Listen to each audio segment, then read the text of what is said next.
झणझणीत मिसळ खायला कोणाला नाही आवडत.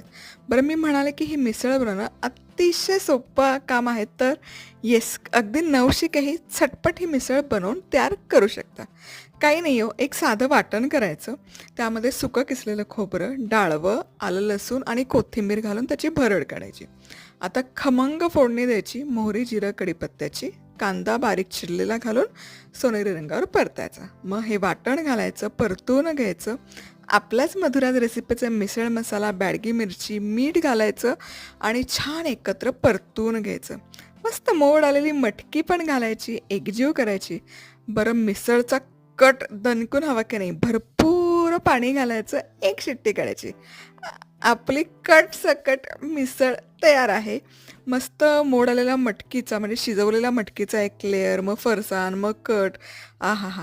काय दिसतीये, क्या बात है! पटकन